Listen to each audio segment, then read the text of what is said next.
Clase 1.6, conversión de números decimales a fracción. En este caso, el problema nos dice que representemos los siguientes números naturales como una fracción. Tenemos en el literal A 1.3333, puntos suspensivos, y en el literal B 0.262626, punto suspensivo. Nos dice que los tres puntos al final significan que la parte decimal se repite el mismo patrón, o en otras palabras, los mismos números se van repitiendo. Entonces vamos a pasar a darle solución. Por ocasiones de este video voy a resolver primero el literal B. Entonces tenemos que el literal B es 0.262626. La regla que vamos a ocupar, pues vamos a utilizar un método alterno al que propone el libro. Esta regla la podemos encontrar en la aritmética de Baldor. Entonces lo que nos dice que para convertir un número decimal en el cual se van repitiendo infinitamente ciertos números, como es en este caso que se está repitiendo 26, 26, 26, lo que tenemos que hacer es escribir una fracción cuyo numerador sea la parte decimal que se repite. Entonces vamos a proceder a escribir la fracción.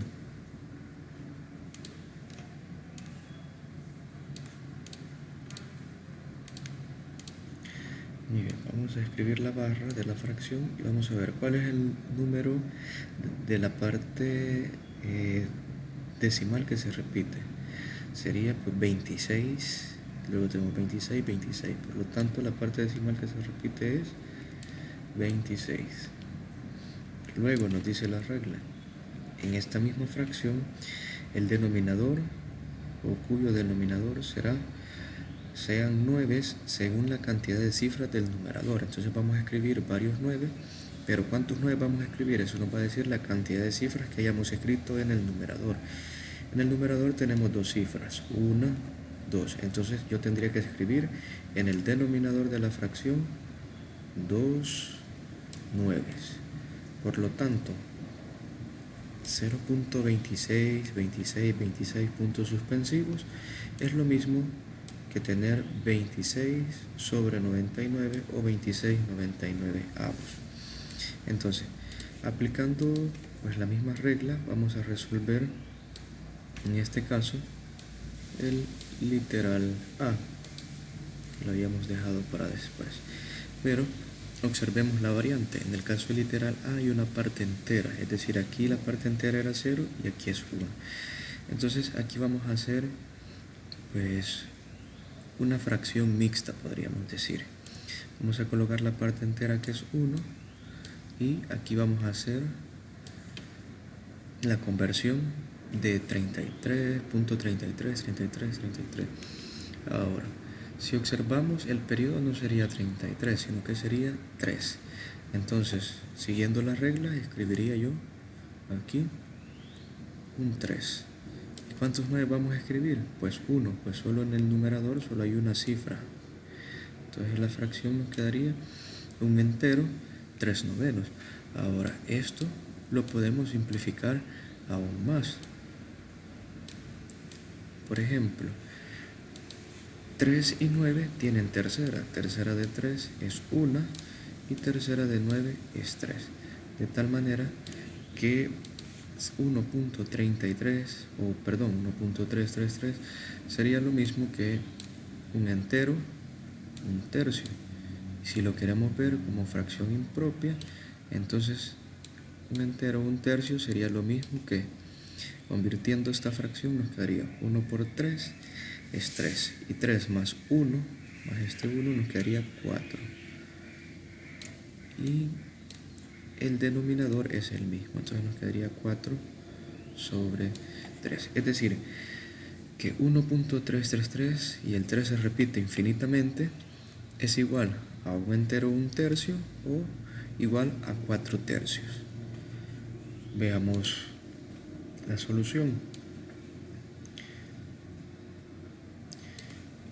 Hemos llegado definitivamente a la misma respuesta, aunque por métodos alternos, es decir, por otro método que nos propone el libro. Entonces, Si se va a estar resolviendo por este método, el comprende pues sería básicamente esta regla. Cuando tengamos un decimal que se repite su parte decimal infinitamente, vamos a escribir una fracción cuyo numerador sea la parte decimal que se repite y cuyo denominador sean números 9 según la cantidad de cifras del numerador. Pero vamos a rescatar algo muy importante que es la esencia, lo interesante de la clase. Los números decimales cuya parte decimal tienen un número de cifras que se repiten infinitamente se conocen como números decimales periódicos, es decir que 1.333 y 0.262626 son números decimales periódicos. Y ojo que para representar este tipo de números se utilizará una barra sobre el periodo, es decir, las cifras que se repiten se llaman periodo. Así, por ejemplo, 1.87, 35, 35, 35 se escribiría como 1.87, solo escribimos una vez 35 y arriba se escriben las barras. De tal manera que, por ejemplo, 0.26 yo lo escribiría como 0. Solamente como el periodo es 26, solamente lo escribo una vez y arriba le coloco una barra. Para el caso de 1.333, entonces este decimal se escribiría de la siguiente forma: 1. Y como el número que se repite es 3, o en otras palabras 3 es el periodo, entonces sobre el 3 escribiríamos una línea, ¿verdad? Ahora, para efectos del lapicito, pues en el número 1 piden que clasifiquen los números. Es decir, hay que observarlos y ver si son periódicos o no son periódicos. Ojo que como en el ejemplo del comprende, el periodo no necesariamente va a iniciar justamente después del punto decimal, porque aquí tenemos un 87 y después del 87 comienza el periodo que es 35. Entonces hay que clasificarlo. Lo ideal sería resolver todo del número 1 y en el caso del número 2 se podría resolver literal A y literal D. Es decir, 0.4 periódico sería como 0.4444 y el 4 se repite infinitamente. En el caso literal D, 1.25, donde 25 es el periodo, entonces eso sería igual a 1.25, 25, 25, 25 infinitamente.